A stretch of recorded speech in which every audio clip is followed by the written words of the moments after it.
Haleluya, Bapa Surgawi, Allah yang begitu baik. Terima kasih Tuhan atas kebaikan-Mu di dalam kehidupan kami. Sehingga pada saat sore hari ini Tuhan, kami bisa berkumpul di tempat ini. Semua karena kasih anugerah-Mu Kau nyatakan di dalam kehidupan kami Tuhan. Di sore hari ini Tuhan, kami akan mulaikan ibadah kami ya Tuhan. Biarlah Kau pimpin ibadah kami dari permulaan, pertengahan hingga akhirnya. Biarlah Tuhan ibadah kami bisa berjalan sesuai dengan rencana daripada Engkau ya Tuhan. Segala pemain kuasa, segala panitia ingin mengganggu acara kami, ibadah kami pada sore hari ini Tuhan, kami yang berkumpul bersatu hati, usir, tolak, hancurkan. Panggil nama yang penuh kuasa itu, tolak, hancurkan di dalam nama Tuhan Yesus. Kau kuat, darah penuh kuasa kini lagi. Terima kasih Tuhan, kami akan mulai ibadah kami dan kami akan buka di dalam nama Tuhan Yesus Kristus. Haleluya, amin. Amin.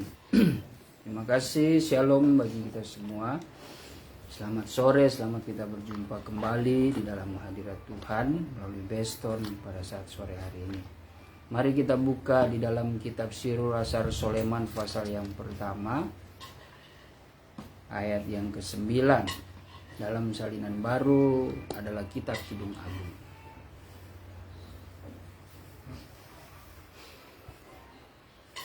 Sirul Asar Soleman, saya memegang salinan lama.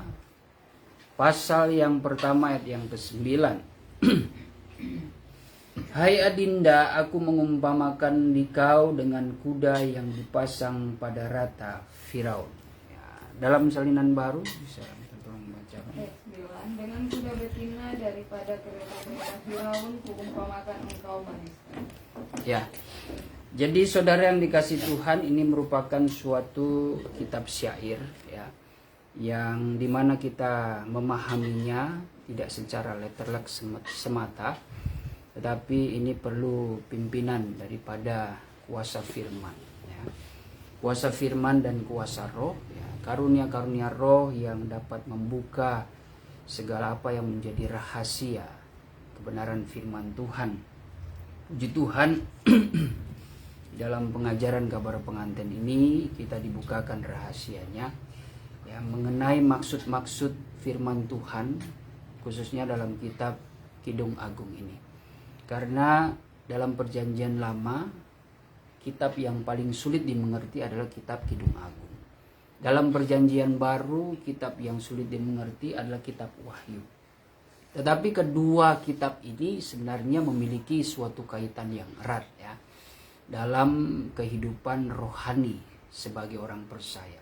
Kitab Kidung Agung ini menjelaskan tentang bagaimana masa-masa pertunangan ya, gereja Tuhan yang mempersiapkan dirinya. Di dalamnya ada suatu pengajaran yang membawa gereja Tuhan untuk mengerti bagaimana dia boleh tumbuh dalam iman percaya kepada Kristus dengan benar ya. Proses-proses mempersiapkan kehidupan gereja Tuhan untuk menjadi kekasih Tuhan Yesus Kristus dan siap menikah, disempurnakan roh, jiwa, dan tubuh.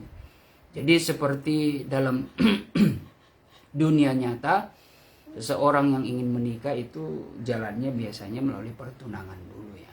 Walaupun zaman sekarang sudah langsung menikah.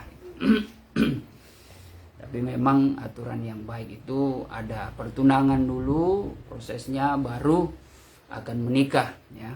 Begitu juga ya, gambaran dari dua kitab ini, proses pertunangan itu ada di kitab Kidung Agung atau Sirul Asar Soleman, dan pernikahannya itu ada di kitab Wahyu.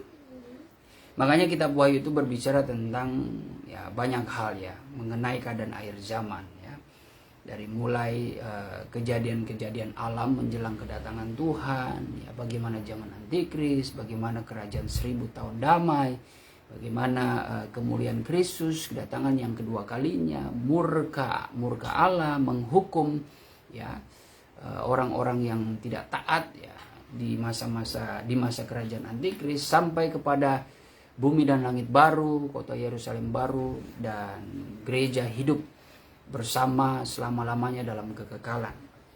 Jadi kitab Wahyu berbicara pernikahan. Nah, saudara, di dalam kitab Sirul Asar Soleman pada saat ini mengajarkan dan mengingatkan sesuatu ya, melalui ungkapan Salomo kepada Sulamit, bagaimana Salomo melihat Sulamit ini bagaikan kuda bagaikan kuda, ini perumpamaan ya, bagaikan kuda yang menarik rata Firaun ya.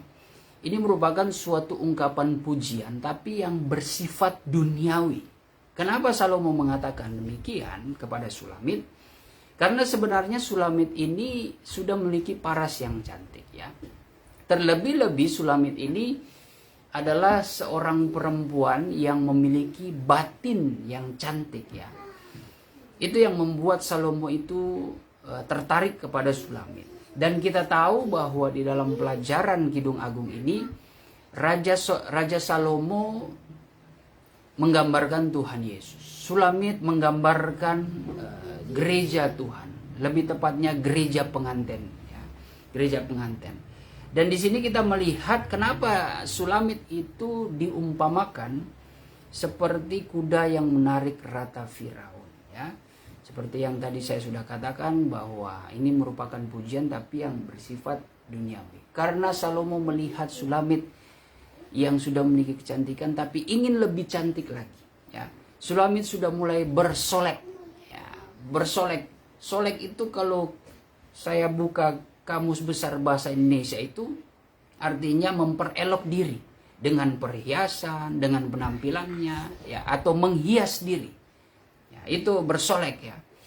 Jadi perumpamaan yang diberikan kepada Sulamit ini sebenarnya memiliki gambaran ya, memiliki gambaran rohani dalam kehidupan kita sebagai gerejanya Tuhan. Gereja Tuhan, yaitu saya dan saudara, yang Tuhan inginkan adalah kecantikan batinia ya. Kita sebagai perempuan ya, gereja itu seperti perempuan. Yang Tuhan inginkan perempuan yang lebih menonjolkan kecantikan secara rohani. Dalam tulisan Petrus ya, dalam 1 Petrus 3 itu di situ ya, walaupun itu secara tulisan yang diingatkan kepada para pengikut-pengikut jalan Tuhan ya, orang-orang yang percaya, khususnya kepada perempuan, bahwa yang diinginkan Tuhan sebenarnya dalam hidup seorang perempuan itu adalah kecantikan batinnya. Coba kita baca 1 Petrus 3 dari ayat pertama ya sampai ayat yang kelima. Demikian juga kamu, hai istri-istri, tunduklah kepada suamimu, supaya jika di antara mereka yang tidak taat kepada firman, mereka juga tanpa perkataan dibenarkan oleh kelakuan istri. Ya, istri yang adalah perempuan pastinya ya. Saya harus pastikan adalah perempuan. Karena di zaman sekarang orang perempuan itu bukan jenis kelamin ya. Tapi perempuan itu bisa melebar pengertiannya ya. Perempuan itu bisa melebar pengertiannya. Karena ada sekarang laki-laki dengan laki-laki ya. Ada posisi dia sebagai perempuannya, sebagai laki-lakinya. Tapi dua-duanya jenis kelamin laki-laki. Nah, ini berbahaya ya. Jadi harus dipastikan laki-laki dan perempuan. Ya, laki-laki dan perempuan di sini ya tentu dituntut tunduk kepada suami, menghormati kepada suami, supaya jikalau suaminya mungkin hidup tidak benar ya, ataupun suaminya hidup dalam kebenaran juga, tapi setidaknya istri yang taat, setia, tunduk kepada suami itu tidak mempermalukan ya wibawa suami. Istri yang taat kepada suami, tunduk kepada suami itu justru memberikan kesan yang baik ya. Itu yang diinginkan Tuhan dalam kehidupan perempuan ya. Terus. 2. Jika mereka melihat bagaimana murni dan salehnya hidup istri mereka itu ya.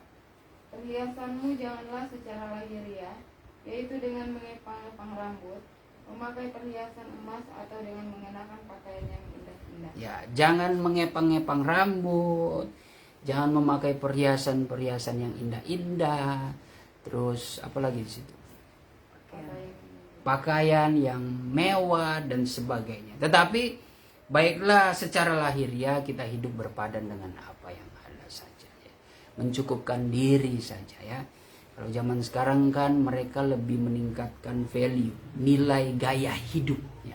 Walaupun penghasilannya cuma 200.000, tapi gaya hidupnya itu seperti 50 juta. Nah, akhirnya penuh dengan utang kehidupannya ya.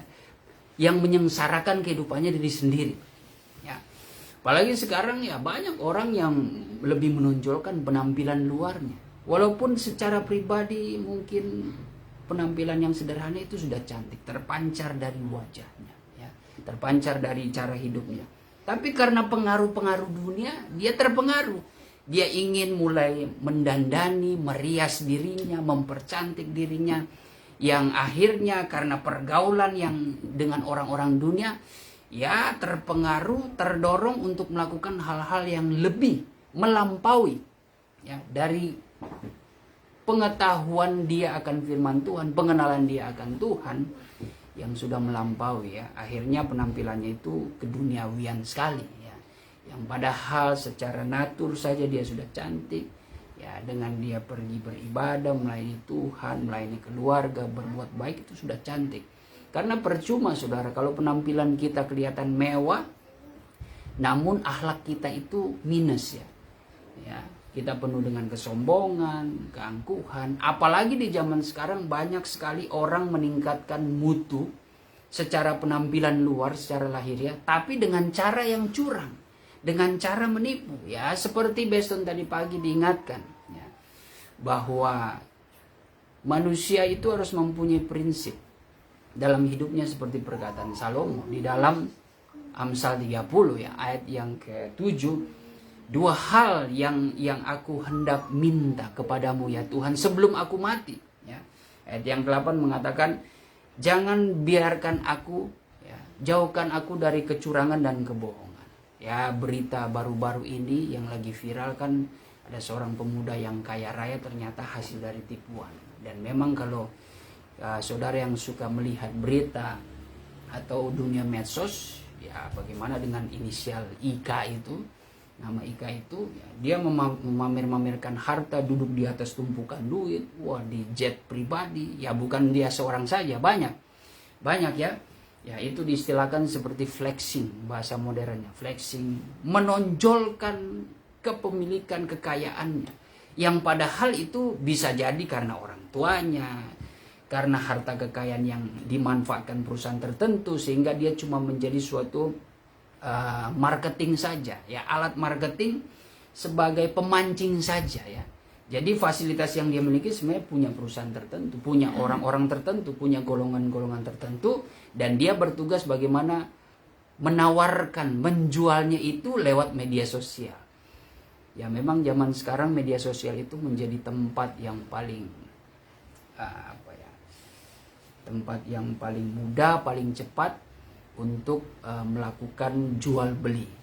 Jadi sebenarnya kita sebagai orang percaya juga harus tahu memanfaatkan media sosial ini, ya. Lebih di dalam pelayanan, jangan sampai media sosial itu menjadi sarana untuk kita menjual pelayanan kita, ya, dengan kita bersaing secara dingin, ya.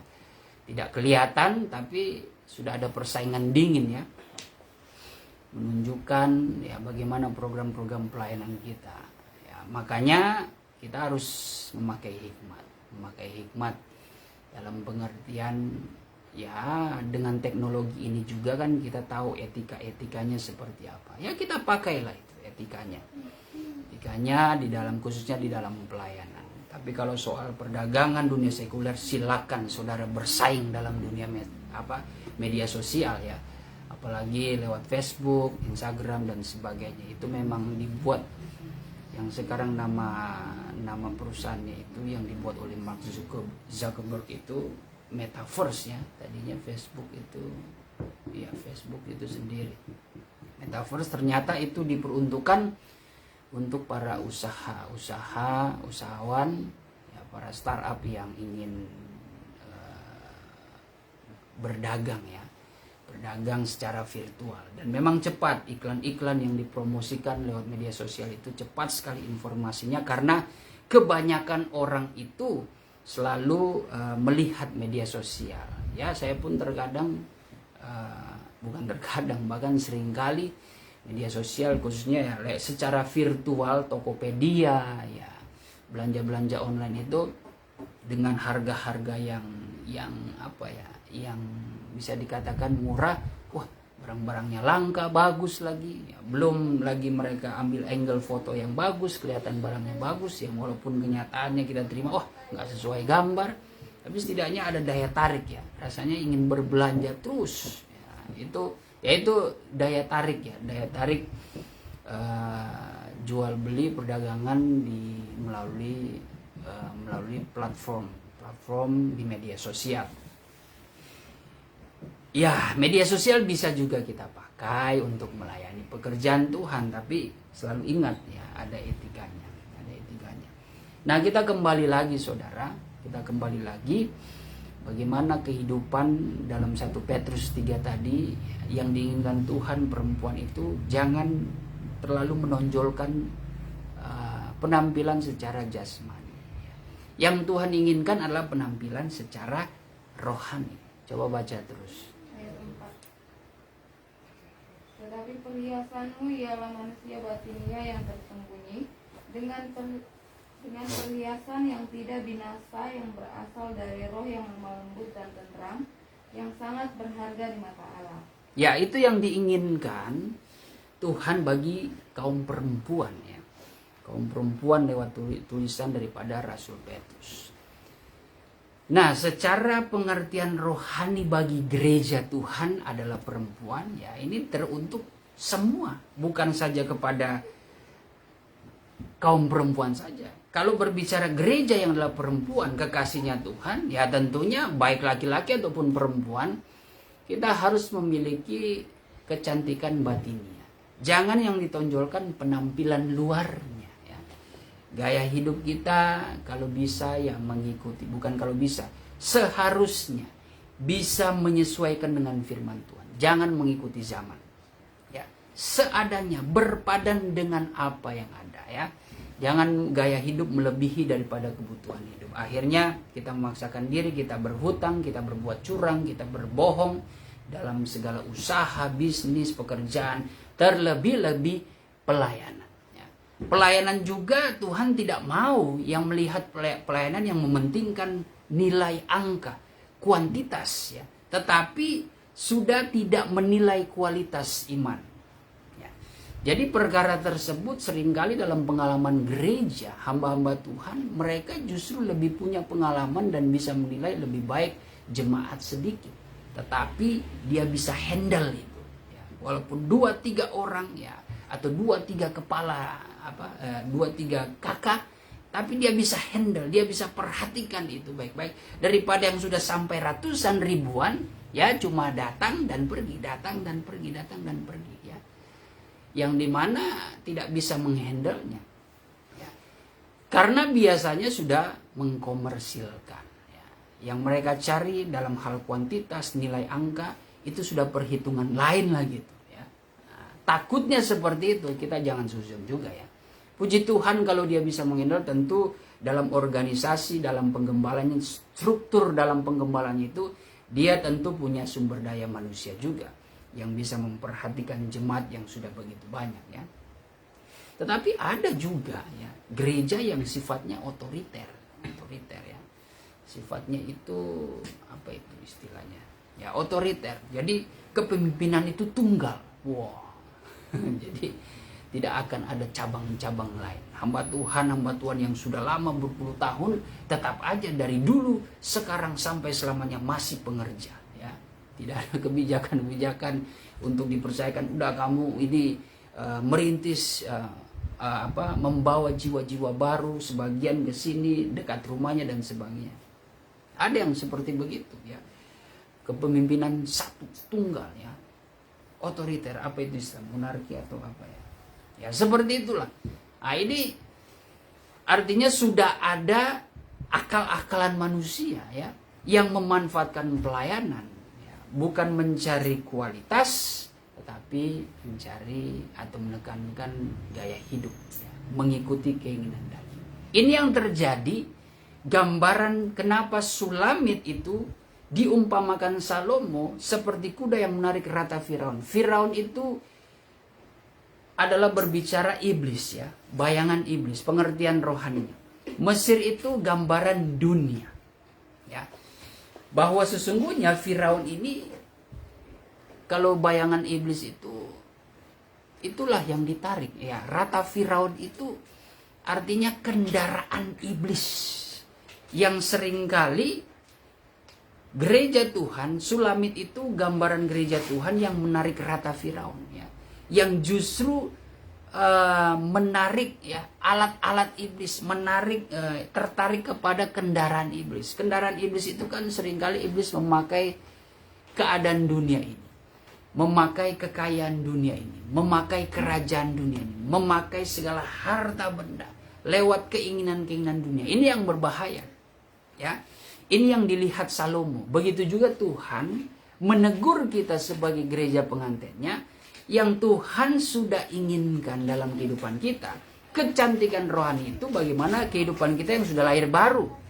Terlebih perhiasan rohani itu, itulah berbicara karunia-karunia roh. Karunia hikmat, karunia marifat, karunia membedakan segala roh, karunia iman, karunia kesembuhan, karunia kemujizat. Saudara yang mempunyai karunia nubuatan, karunia lidah, karunia mengartikan makna lidah, itu sudah cantik di mata Tuhan.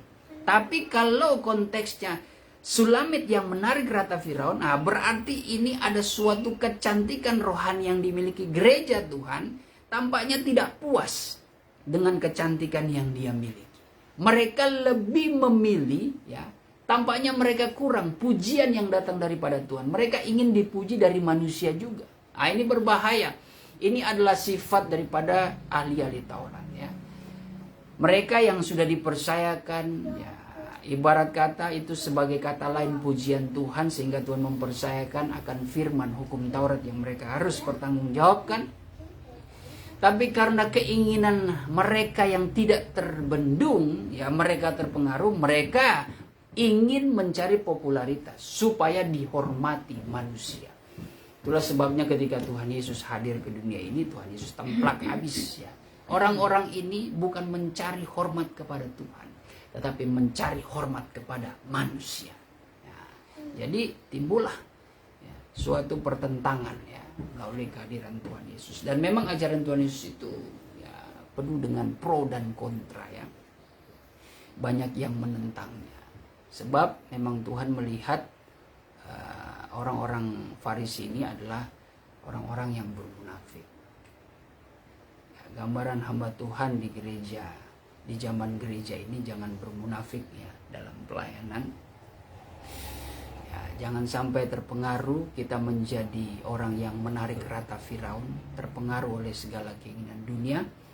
Ya, tetapi Tuhan mau kita sebagai hamba-hamba Tuhan, ya, anak-anak Tuhan senantiasa menarik ratanya Kristus.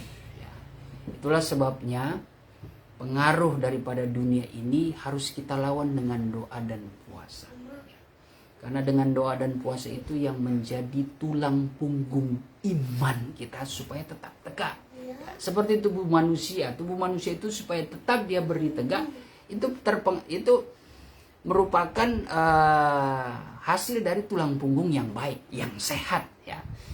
Kalau kita mau betul-betul mengalami tulang punggung yang sehat, ya, dalam tubuh rohani kita, ya, kita harus senantiasa rajin berdoa dan puasa, ya. Dalam satu minggu puasa orang Yahudi itu 2 kali, ya. Kalau tidak salah Selasa dengan Kamis, ya, atau Senin dengan Kamis, saya lupa itu, ya. Kalau jemaatnya Frata setiap Rabu dan Jumat, itu sudah dari dulu, ya, dari ada almarhum. Pertahankan itu, ya. Walaupun saudara tidak ada program 40 hari, ya, tidak ada program 3 hari penuh, tapi saudara konsisten setiap minggu sepanjang usia saudara. Nah, saudara lakukan itu dengan setia, dengan tidak ada yang terlewat. Wah, itu jauh lebih menyenangkan hati Tuhan, ya.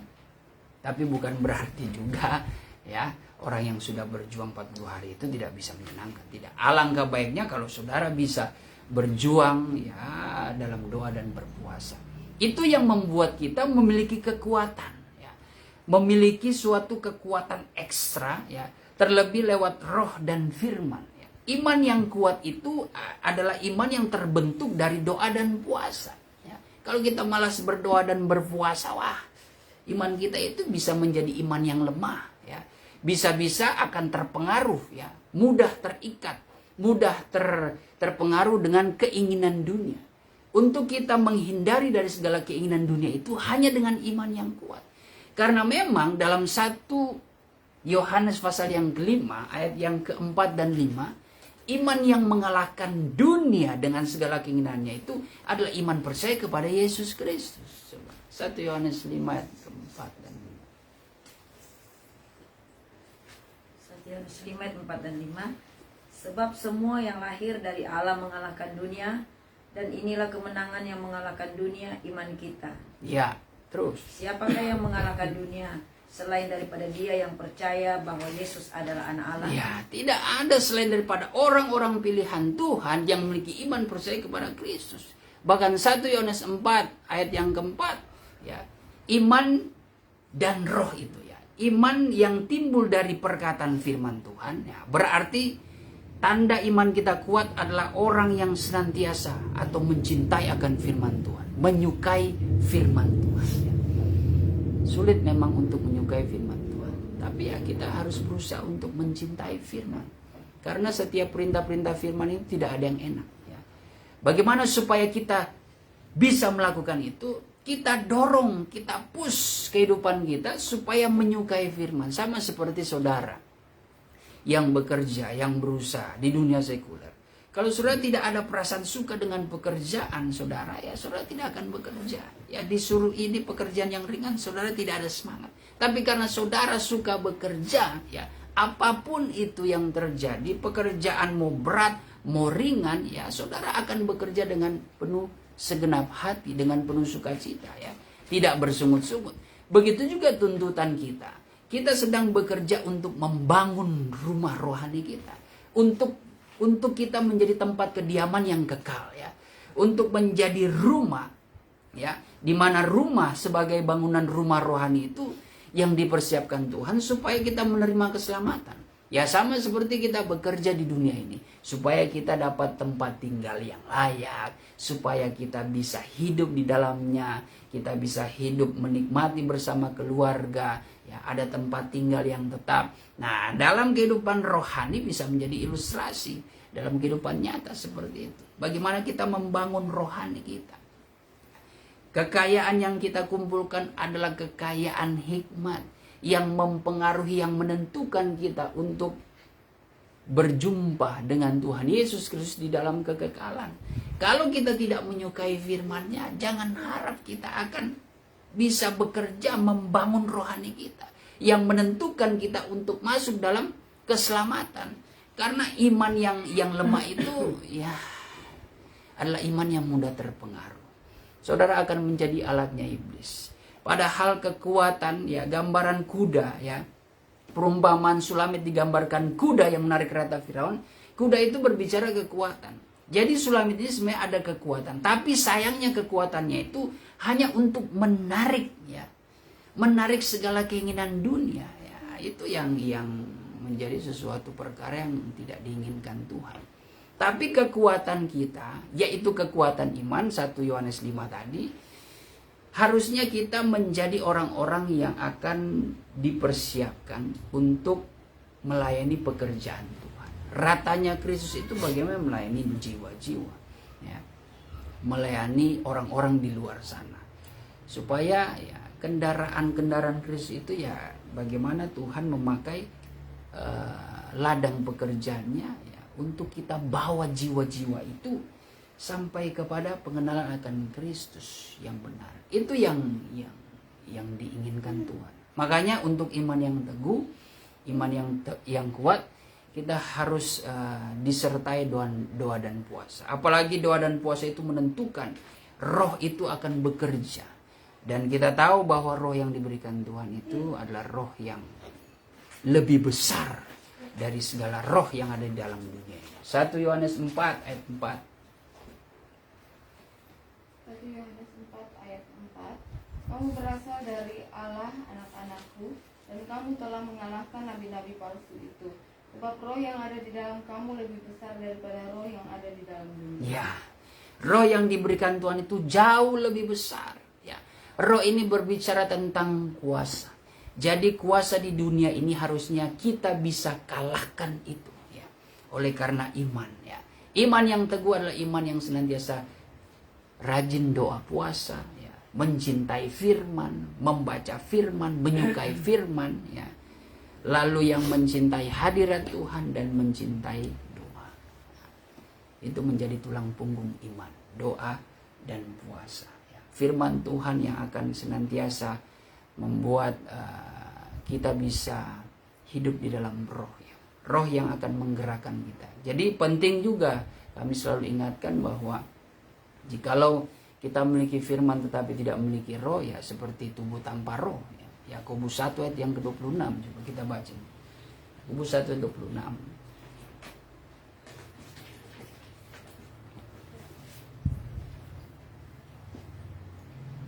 Yakobus 1 ayat yang ke-26. Jikalau ada seorang menganggap dirinya beribadah, Yakobus 2 maksud saya. Yakobus 2 ayat 26.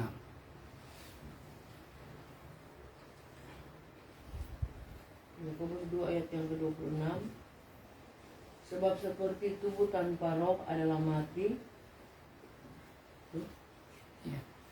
demikian jugalah iman tanpa perbuatan adalah mati. Nah, seperti tubuh tanpa roh, ya seperti juga iman tanpa perbuatan-perbuatan. Kita sudah memiliki iman, ya, lewat kepercayaan kita, karena iman itu timbul dari firman, ya, yang kita sudah dengar. Firman kita sudah percaya, kita percaya, tapi harus ada tindakan. Nah, Roh Kudus itu yang memberikan kita kekuatan untuk merealisasikan tindakan itu. Karena melakukan firman itu bagi manusia sulit, saudara.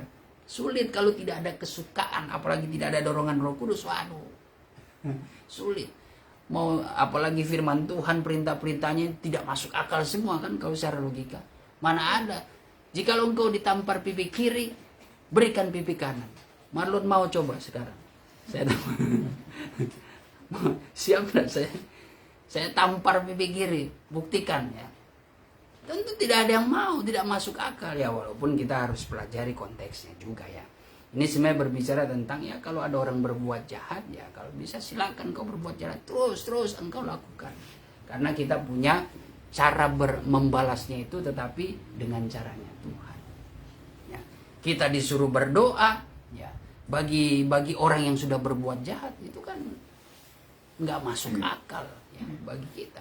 Ya. Apalagi kita suruh berkatilah orang yang sudah menganiaya kamu. Oh, sudah menganiaya, masa Tuhan mau berkati? Ya.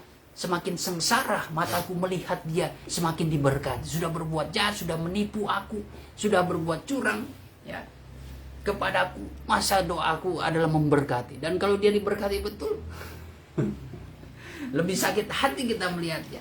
Tapi itu perintah Tuhan. Ya, tentu dalam misteri setiap firman Tuhan, kalau kita percaya, kita akan melihat bagaimana cara Tuhan, ya, bagaimana cara Tuhan memberkati dan menghukum orang yang berbuat jahat. Tuhan tahu jalan-jalannya. Yang penting di sini bagaimana Tuhan mengajarkan kepada kita memiliki hati yang baik, hati yang murah, ya, hati yang rendah, ya, hati yang senantiasa mengandalkan Tuhan, percaya sungguh, ya, menyerahkan segala kekhawatiran, menyerahkan segala kekecewaan, putus asa, segala amarah kita, ya, segala pergumulan itu ke dalam tangan Tuhan. Itu sebenarnya intinya itu, ya.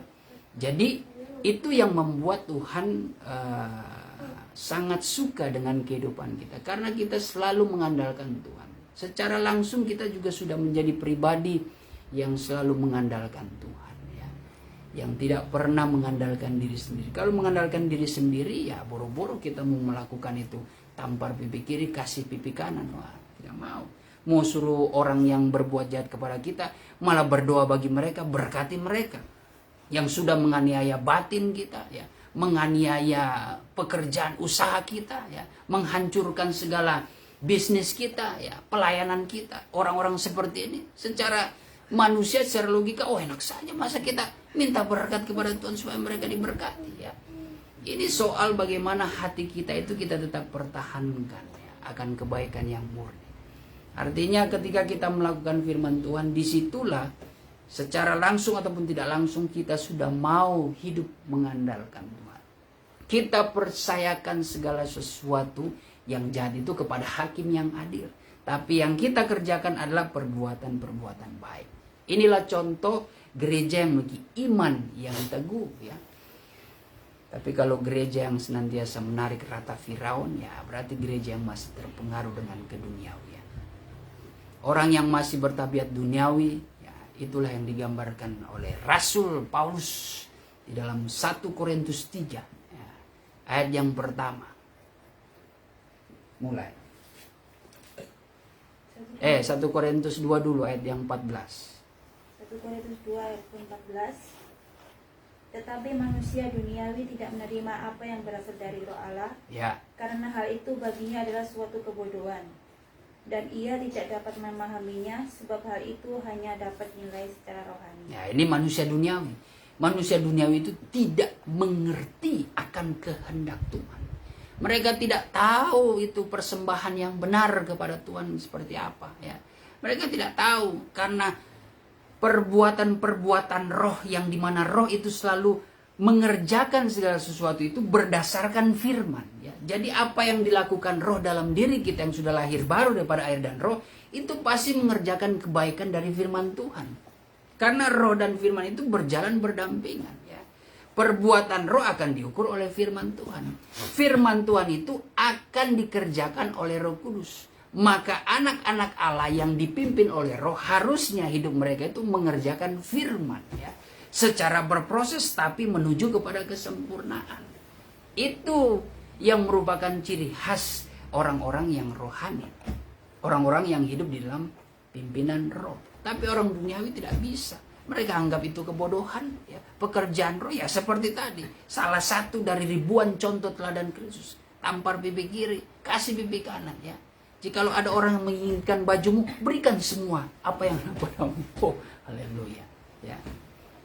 Dikala engkau mungkin berjalan dengan musuhmu, ya di perjalanan kalau bisa engkau berdamai. Ya. Jangan sampai nanti dia akan menjerumuskan kamu ke dalam penjara dan membuangkan kamu, ya sehingga engkau menjadi orang yang akan dihukum. Ya artinya dalam konteks ayat itu, ya saya merenungkan, mungkin terkadang kita mempunyai selisih, mempunyai persoalan dengan seseorang yang kita anggap musuh, ya. Sebelum mencapai pengadilan, ya, sebelum mencapai kepada hukum dunia, ya alangkah baiknya kita udahlah berdamailah. Itu jauh lebih baik seperti itu. Jangan sampai kita teruskan sampai kepada pengadilan, ya udah. Kalau sudah pengadilan yang putuskan, ya ya mereka melakukan sesuai tugasnya. Nah, tetapi hukum-hukum yang kita miliki secara rohani kita selesaikan, ya, secara kerohanian, ya. Kita selesaikan di luar hukum, ya. Di luar hukum pemerintah negara. Bukan berarti kita bertindak hal-hal yang melanggar hukum, tidak. Ada keputusan-keputusan, ada hukum-hukum yang kita pegang, ada hukum-hukum yang menjadi prinsip hidup kita.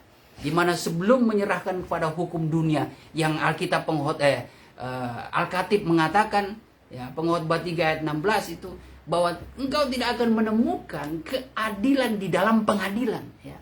Engkau tidak akan menemukan itu, ya. Ya kurang lebih seperti itu pemohon. Lebih baik kita putuskan hukum dengan cara hukum kasih. Berdamailah, ya. Ya dalam kehidupan sehari-hari kita banyak mungkin seringkali kita berselisih paham dengan saudara kita, saudara kandung, dengan orang tua, dengan suami, dengan istri, dengan anak kita sendiri, ya. Kalau bisa jangan sampai, apalagi sampai kepada perkara-perkara sudah melapor, waduh, ya, di dunia artis sana sedikit, ya di mana-mana sih. Yang satu melapor, ketika tidak terbukti lapor balik, ya. Ketika yang satu ini merasa mungkin pencemaran nama baik, dilapor lagi. Polisi pun jadi bingung nanti, ya. Jadi penuh dengan penuh dengan kekacauan, ya. Tetapi kalau kita hidup dalam roh Tuhan, justru kita menghindari kekacauan itu. Kita menghindari. Justru kita senantiasa dibawa kepada ketertiban hidup. Karena roh yang kita miliki bukan roh yang lebih besar dari roh di dunia ini. Bukan lebih besar dari kuasa dunia ini saja, tetapi roh yang memberikan keberanian, yang membangkitkan kasih, dan yang memerintahkan diri, ya, atau ketertiban. Coba salinan baru, salinan lama, baca dua-dua. 2 Timotius 1 ayat yang ke-7. 2 Timotius 1 ayat yang ke-7. Sebab Allah memberikan kepada kita bukan roh ketakutan, melainkan roh yang membangkitkan kekuatan, Ya. kasih, dan ketertiban. Salinan lama. Sebab Allah sudah mengaruniai kita bukannya satu roh penakut, Ya, bahasanya lebih bagus ya. Allah sudah mengaruniakan. Haleluya. Karunia ya, itu lebih tajam. Karunia roh yang kita miliki itu Tuhan berikan atas dasar kasih. Makanya karunia itu bekerja pasti selalu tidak jauh dari perbuatan kasih. Ya. Dan kasih itu selalu membawa kepada kehidupan yang baik, damai sejahtera, sukacita. Ya. Itu buah-buah roh seperti itu. Tapi kalau menyebabkan perceraian, nah itu sebenarnya dua-dua salah, nggak ada yang betul sebenarnya. Ya. Apalagi kalau perceraian yang tidak kunjung bersatu, nah itu pasti ada ketegaran hati ya. Yang selalu saya ingatkan, bagaimana ketika konteks tentang perceraian ya, Tuhan menciptakan laki-laki dan perempuan untuk menjadi satu ya. Tuhan sudah menciptakan sejak awal dunia diciptakan. Lalu Tuhan tidak menghendaki perceraian. Ya, tetapi orang Farisi bertanya, tapi kenapa itu Musa mengizinkan? Ya karena ketegaran hatimu, akhirnya Musa memutuskan ya untuk membuat surat cerai. Tapi Tuhan katakan apa? Tetapi sejak dulu aku tidak menghendaki perceraian. Berarti bisa kemungkinan surat cerai itu dibuat oleh keputusan kebijakan Musa. Yang mungkin Musa pun sudah sakit kepala, waduh sama-sama egois ini, sama-sama mempertahankan diri, ya sudah biar Jo. Ya, tapi tidak sesederhana yang saya gambarkan ya. Tentu tidak ada wibawa seperti itu. Mungkin ada perihal-perihal lain saudara. Tapi yang kita harus lihat perkataan Yesus. Sejak dulu aku tidak menghendaki perceraian. Tapi yang kita garis bawahi yang lainnya, karena ketegaran hatimu yang membuat itu tercerai. Ya. Kehidupan rumah tangga, ya suami istri yang tadinya hidup perjanjian nikah, akhirnya mungkin berantem, berkelahi, terpisah, ya. Apalagi sampai bercerai, ya itu karena ada ketegaran hati. Yang satu ingin mengikuti kehendak hatinya, yang satu juga nggak mau kalah. Ya. Sekarang kan banyak seperti itu di dunia perpacaran. Ya. Yang satu selingkuh, tidak mau kalah, saya balas dengan selingkuh 2 kali. Nah, habis itu yang satu lihat selingkuh, saya balas selingkuh 3 kali. Nah, itu begitu. Nah, itu kita tidak hidup di dalam hawa nafsu seperti itu. Emosional seperti itu. Tidak bisa seperti itu. Jangan orang sudah berbuat jahat, aku akan balas kamu jahat 2 kali lipat. Habis itu yang satu sudah menerima kejahatan, aku akan balas 3 kali lipat. Terus itu terjadi. Lama-lama kita hidup di lingkaran setan. Ya. Bukan di zonanya Kristus, zona damai sejahtera, tapi zona kehancuran. Itu kita tidak sadari itu. Mata rantai itu harus putus di kita yang sudah mengenal kebenaran. Ya. Jangan kita menjadi orang yang menyatukan mata rantai iblis. Tapi kita yang memutuskan mata rantai iblis dan membuat mata rantai rohani. Mata rantai yang diikat dengan emas. Yaitu berdasarkan sifat ilahi. Itu yang harus kita lakukan. Kita bisa menjadi pelopor ya. Kita bisa menjadi orang-orang yang dianggap nabi ya. Pelopor seperti Yohanes Pembaptis. Dia yang menjadi pelurus jalan ya. Itu bisa menjadi ya, bisa tergenapi dalam kehidupan kita. Kalau kita hidup di tengah-tengah dunia ini yang penuh dengan kerusakan mental ya, kerusakan rohani, kerusakan batinnya, kita bisa menjadi pelopor di situ. Pelopor untuk menghancurkan mata rantai ya, mata rantai dosa itu. Kita dipersiapkan untuk menciptakan keadaan yang damai. Jangan memperkeruh ya. Kita bisa menjadi pelopor orang yang hidup dalam kasih, memperkenalkan kasih ya, dengan cara-cara yang bijaksana dan penuh hikmat. Jangan menjadi salah satu mata rantai ya, engkau punya andil di dalam perpecahan, jangan ya. Jadi seperti itu, kita hendaklah menjadi sulamit ya, yang senantiasa menarik rata Kristus. Itulah sebabnya kita bagaikan kuda memiliki kekuatan iman ya, supaya iman kita tidak lemah. Hiduplah dalam doa dan puasa. Cintailah firman Tuhan, cintailah hadirat Tuhan. Itu yang membuat kita akan tetap kuat. Kalau tidak, iblis akan mempengaruhi iman kita, sakit ya, kita akan menjadi bungkuk ya. Kalau tubuh manusia itu ditegakkan oleh tulang punggung, ya tulang punggung iman tadi saya katakan, firman Tuhan, pengajaran mengatakan adalah doa dan puasa. Ya berarti kalau iman kita lemah, memang kita kurang doa dan puasa. Sebagai ayat terakhir yang apa yang digambarkan di dalam Lukas 13 tentang perempuan yang bungkuk, coba.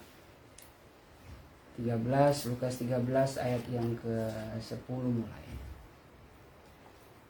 Ayat yang ke-10. Pada suatu kali Yesus sedang mengajar dalam salah satu rumah ibadat pada hari Sabat.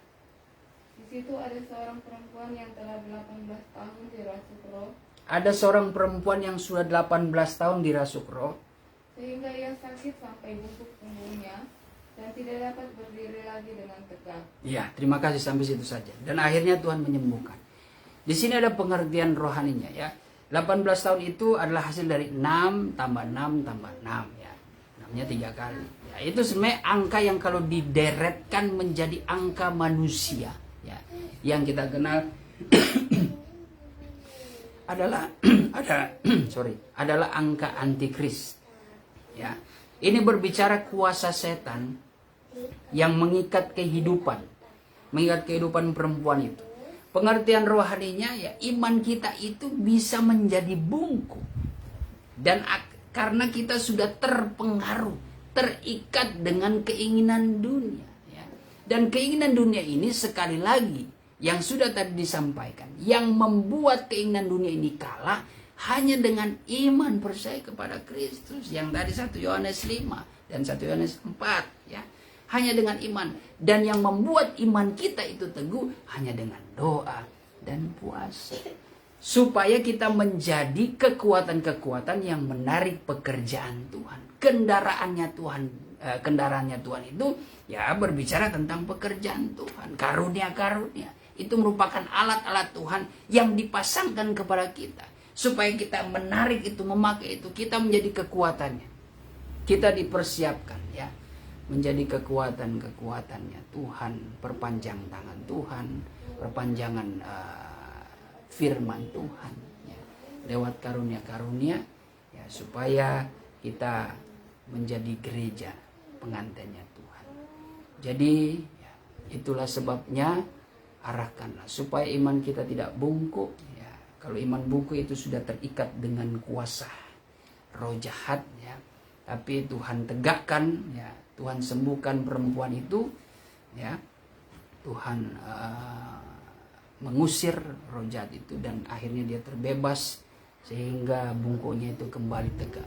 Ya. Orang-orang yang bungkuk rohani adalah orang-orang yang sudah terikat dengan perkara dunia, yang sudah menarik rata Firaun, menarik rata duniawi ini, ya. Kereta-kereta, ya, kendaraan dunia ini, sehingga membuat iman mereka menjadi bungkuk. Kalau orang bungkuk itu selalu menatap ke bawah, itulah gambaran gereja Tuhan yang mengalami sakit iman, ya, membuat menjadi bungkuk imannya, selalu memandang perkara-perkara di bawah. Sementara Kolose 3 ayat 1-3 mengatakan arahkanlah, ya, ya. Pikirkanlah perkara. Iya, pikirkan ayat penutup. Kolose pasal yang ketiga ayat yang pertama. Karena itu kalau kamu dibangkitkan bersama dengan Kristus, carilah perkara yang di atas di mana Kristus ada duduk di sebelah kanan. Kita sudah dibangkitkan lewat firman dan roh. Seharusnya iman kita tegak yang selalu mengarah, ya. Selalu memandang Yesus yang sudah dibangkitkan, di mana Yesus Kristus sudah ada di atas sana, bukan di bawah, ya. Bukan perkara-perkara dunia, tapi perkara kerajaan dan kebenarannya. Sehingga kalau kita utamakan hal itu, maka perkara-perkara dunia lahiriah kita itu mudah sekali Tuhan memberikan. Yang penting perkara-perkara di atas dulu. Terus pikirkanlah perkara yang di atas. Pikirkan perkara yang di atas, bukan ya. Yang di bumi. Bukan yang di bumi. Terus sebab kamu telah mati dan hidupmu tersembunyi bersama dengan Kristus. Kita sudah mati dengan perbuatan-perbuatan jahat, kehidupan lama kita, sehingga kita menjadi kejadian, kita menjadi kehidupan, ciptaan yang baru. Jadi jangan engkau melihat ke belakang, jangan engkau melihat ke bawah lagi. Di bawah perkara dunia ini membawa kita kepada mati. Tapi Paulus menulis bahwa engkau sudah tidak hidup dalam kematian itu lagi, ya. Justru kita mati bersama-sama dengan Kristus supaya kita mengalami kebangkitan. Nah, itu yang sebenarnya. Kita kalau sudah hidup dalam iman percaya kepada Kristus selalu memikirkan perkara-perkara di atas. Sehingga segala sesuatu yang kita kerjakan seperti untuk Tuhan, ya. Bukan seperti untuk manusia. Terus baca. Sudah. Ayat 4, Bu. Apabila Kristus yang adalah hidup kita menyatakan diri kelak, kamu pun akan menyatakan diri bersama dengan Dia dalam kemuliaan. Ya, itu janji Tuhan. Orang yang senantiasa memikirkan perkara di atas akan ada upah. Ya. Akan ada upah. Ya, sekarang kita berjuang dalam pekerjaan Tuhan. Tariklah rata Kristus, jangan rata Firaun. Lepaskan itu, rata Firaun ya, keduniawian kita. Ya, Sulamit ingin bersolek ya, supaya terlihat cantik, akhirnya diumpamakan seperti Sulamit yang kuda yang menarik rata Firaun. Kehidupan gereja Tuhan jangan seperti itu. Sudah cantik batinnya, jangan engkau terpengaruh dengan kecantikan dunia. Sehingga engkau mau menambah, bersolek lagi. Menambah, menghiasi dirimu dengan kecantikan dunia. Tidak bisa disamakan. Kecantikan dunia dengan kecantikan rohani itu tidak bisa digabung. Ya. Itu akan menjadi norak. Ya. Sudah cantik, sebenarnya ya kecantikan rohani itu memang tidak bisa disatukan ya, dengan kecantikan duniawi. Kalau sudah cantik rohani itu pasti memancar, ya, memancar keluar secara lain. Tapi kalau engkau menonjolkan kecantikan duniawi, ya, tertutup kecantikan rohanimu, habis sudah. Hidupmu itu tidak berharga di mata Tuhan. Ya, puji Tuhan, lewat firman Tuhan saat ini kita dikuatkan. Terima kasih Tuhan, kami sudah bersekutu dengan firman-Mu. Kau Allah yang baik, Kau yang senantiasa membangkitkan iman kami, agar di dalam kami menjalani hidup ini Tuhan, kami senantiasa mengerti apa yang Engkau kehendaki dalam kehidupan kami. Ampunilah dalam segala hal yang kami sudah perbuat Tuhan, yang seringkali menyakiti hati-Mu, mendukakan roh-Mu Tuhan. Tetapi kami percaya Tuhan lewat firman-Mu senantiasa membangkitkan kami Tuhan dari ketiduran rohani kami yang mungkin selama ini Tuhan kami meninggalkan Engkau, kami meragukan akan kuasa-Mu. Tapi lewat firman Tuhan ini kami boleh kembali mendapat kekuatan yang baru. Iman kami Tuhan boleh mendapatkan kekuatan dan boleh terpelihara hingga kami mencapai kepada iman yang sempurna. Terima kasih Tuhan, kuduskanlah kebenaran-Mu di dalam hati kami, agar kebenaran-Mu menjadi benih yang hidup, tertanam, akan bertumbuh, berbunga dan berbuah-buah di hadapan-Mu. Saatnya kami rindu bersekutu di dalam hadirat-Mu Tuhan. Melalui penyembahan di dalam roh dan kebenaran, kiranya Engkau layakkan kami. Ampunilah dalam segala dosa kami Tuhan. Bersihkan kami Tuhan di dalam kasih-Mu, kemurahan-Mu, rahmat-Mu yang besar. Engkau baharui jiwa kami, roh kami Tuhan, agar kami boleh mencapai kemuliaan-Mu, memandang kemuliaan-Mu Tuhan. Dan kami boleh mengalami kuasa-Mu bekerja dalam hidup kami, menyembuhkan, memulihkan Tuhan, dan menghibur kami. Itulah sebabnya segala bentuk kuasa kegelapan yang mencoba mencuri kemuliaan-Mu, mencuri damai sejahtera, mencuri Tuhan kesenangan kami untuk menyembah Engkau dengan berbagai cara, kami tolak usir pekerjaan iblis itu hanya di dalam nama Tuhan Yesus Kristus. Setan iblis, Kau pergi keluar. Darah Tuhan Yesus yang berkuasa, ridis air lebih dikerai. Terima kasih Tuhan, kami sudah berdoa dan siap menyembah Engkau demi nama Tuhan Yesus Kristus. Haleluya. Ku sembah Kau, ku sembah Kau, Engkau yang layak untuk ku sembah, ku sembah Kau, ku sembah Kau.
Akulah gembala yang baik, gembala yang baik menyerahkan nyawanya ganti segala domba.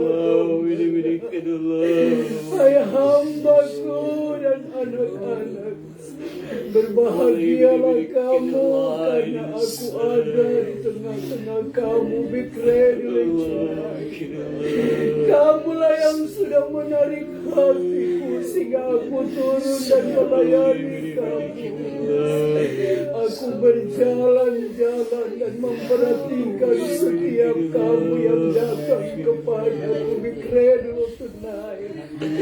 Aku kenal tiap-tiap kedalaman hati kamu, karena tidak ada satu perkara yang tersembunyi bahkan bersama di pemandangan mataku.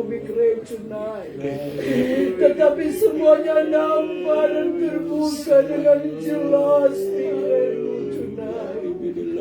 Perhatikan kamu baik-baik suaraku saat ini, hamba-Mu dan anak-anakku. Kalau firman boleh aku datangkan di tengah-tengah kamu, untuk membuktikan bahwa sesungguhnya aku tetap mencintai kamu. Kalau aku boleh menegur, menasehatkan kamu, ini satu tanda aku mengasihi kamu. Aku mau supaya kamu lebih mengutamakan aku daripada hal-hal duniawi. Hambaku dan anak-anak, listening and know the cry. Kalau aku boleh panggil dan pilih kamu masuk di dalam rencana, ini adalah satu anugerah yang besar dalam kehidupan kamu. Dan kamulah orang-orang yang sangat berbahagia hidup di dalam aku. Karena ada rencana yang indah dalam setiap kehidupan kamu. Perhatikan kamu baik-baik suaraku saat ini.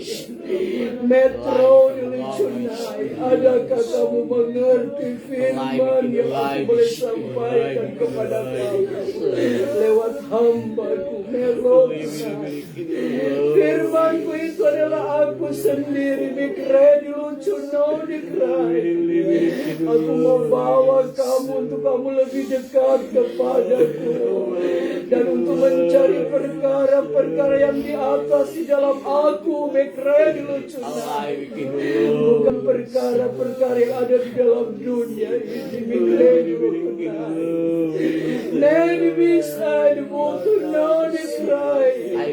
Karena di saat-saat ini aku mau kamu lebih fokus untuk selalu mendekatkan diri kepadaku. Kalau kamu mengutama aku, maka untuk hal-hal yang ada di dalam dunia ini Kamu tidak perlu ragu dan takut karena aku mampu mengadakan. Lebih kau sunnah dikredili tonight. Bukankah aku telah berkata kepada kamu, kalau aku yang memanggil kamu, aku bertanggung jawab dalam setiap kehidupan kamu. Aku tidak akan pernah meninggalkan kamu sedikit pun tonight. Sebab itu fokuslah kamu dalam pekerjaanku. Be-ready tonight. Layanilah pekerjaanku dengan sungguh-sungguh. Be-ready tonight karena masing-masing kamu, aku telah mempercayakan suatu talenta dalam hidup kamu. Untuk kamu melayani aku dengan sungguh-sungguh. Be-ready tonight. Kamu perlu bangga karena kamu ada di dalam rencanaku. Karena satu saat kamu akan melihat apa yang aku akan buat dalam hidup kamu. Asalkan kamu tetap berserah sungguh kepadaku dan layanilah pekerjaanku dengan sungguh-sungguh. Make unto know the brother tonight. Karena di masa-masa ini aku akan menggenapi firman-Ku tonight. Walaupun kamu akan mengalami suatu masa yang sukar, make unto know the cry. Kamu tidak perlu ragu dan takut akan janjiku. But know the Christ, I want to know the cry.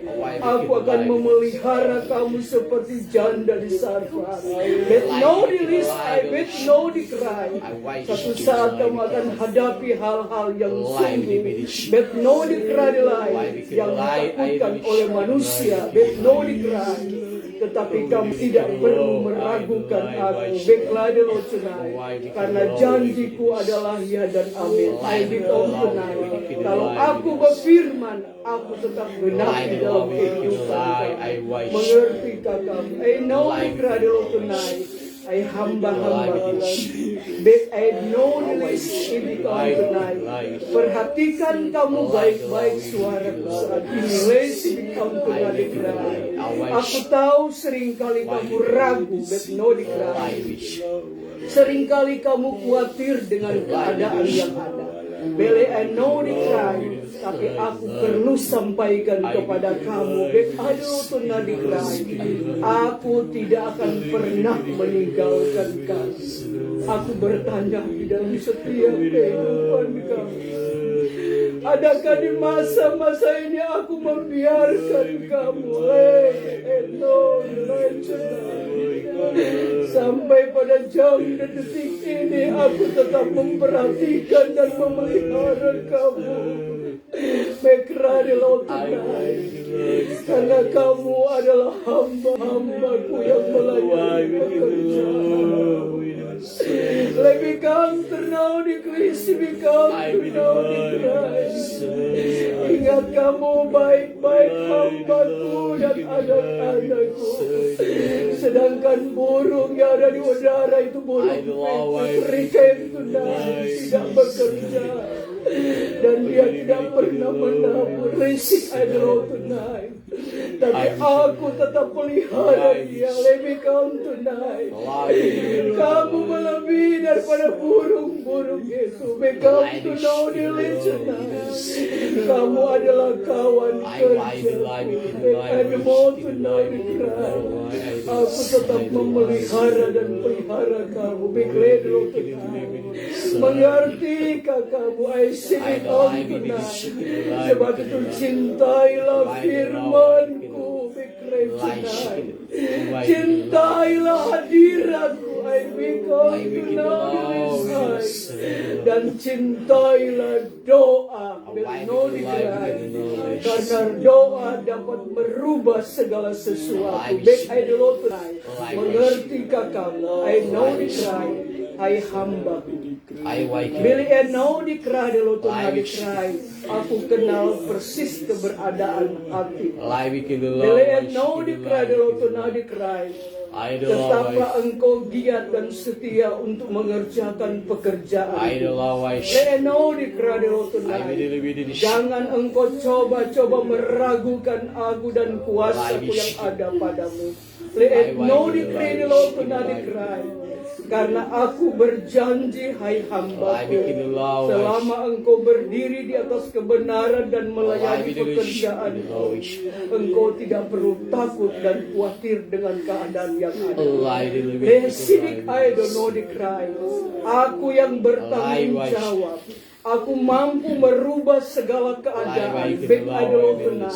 Bahkan aku sanggup mengadakan dari tidak ada menjadi ada. Mengertikah engkau? Engkau akan tetap di dalam pemeliharaanku. Jangan memandang ke kiri dan ke kanan. Tapi pandanglah kepadaku karena rencanaku indah dalam hidupmu. Tetaplah engkau bersemangat dalam melayani pekerjaanku. Karena engkau akan lihat berbagai macam tantangan dan ujian yang datang dalam hidupmu dalam mengiring aku. Tapi aku berjanji, hai hambaku, aku tetap menjaga, melindungi, memberkati engkau. Layanilah pekerjaanku dengan sungguh-sungguh. Hamba-hambaku dan anak-anakku, tetaplah kamu setia di dalam aku, dan berusahalah kamu sungguh-sungguh untuk berkenan di hadapanku. Dan tetap waspada dan berjaga-jaga, karena iblis tidak senang dengan adanya kesetiaan kamu untuk mendekatkan diri kepadamu. Tapi tetaplah kamu maju untuk melayani pekerjaanku, karena aku berjanji, aku tetap menyertai kamu sampai kesudahan alam. Inilah suara rohku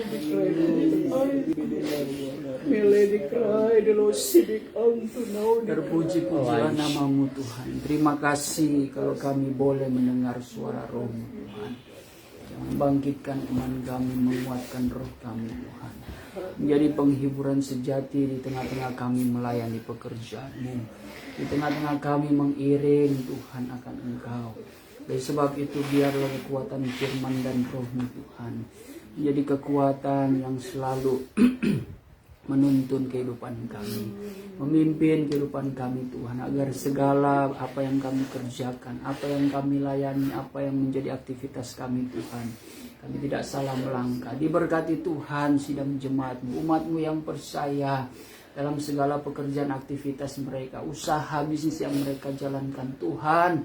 Kiranya Engkau berikan mereka kemampuan, kesanggupan Tuhan untuk tetap menjalani segala sesuatunya yang selalu mengandalkan Engkau Tuhan. Tetap mempertahankan panggilan mulia dalam kehidupan mereka.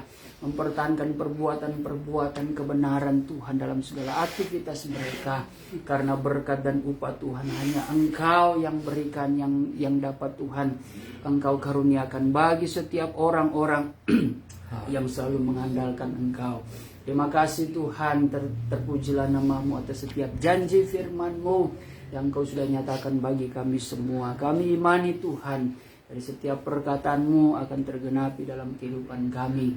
Sebab kami hanya bisa hidup di dalam pemeliharaan-Mu Tuhan. Naungi kami semua di dalam kasih karunia-Mu ya Bapa. Berikan kekuatan kesehatan bagi kami semua Tuhan, umat-Mu yang percaya. Dimanapun kami berada, beraktivitas, bertempat tinggal, kiranya Engkau karuniai kami Tuhan dengan kekuatan kesehatan tubuh jasmani terlebih tubuh rohani Tuhan.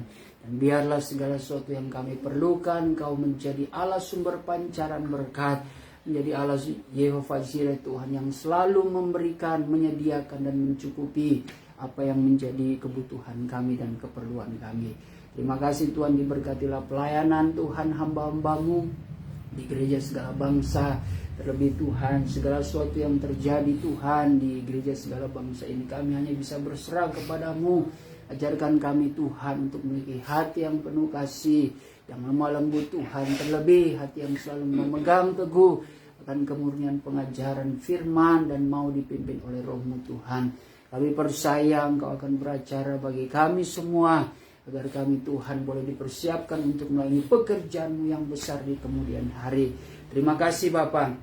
Lindungilah kaum keluarga kami dimanapun mereka berada, orang tua kami, anak kami, Tuhan, cucu kami, Engkau berkati, Engkau jaga lindungi mereka Tuhan.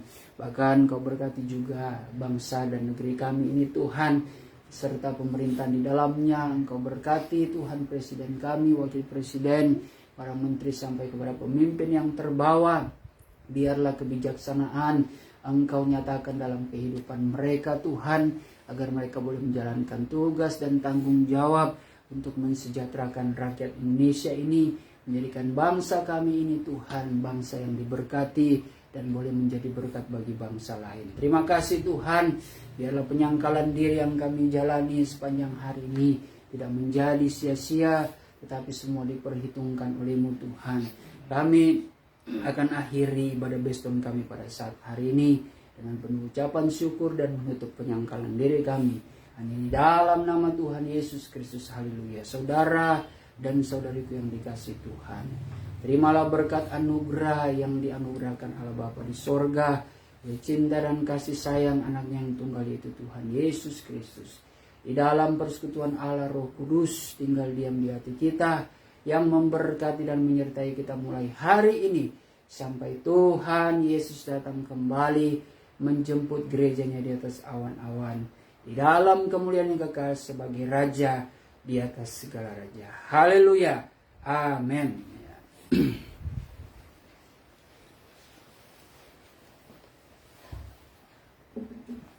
Ya, puji Tuhan, ibadah kita sudah selesai. Kita akan memberikan persembahan.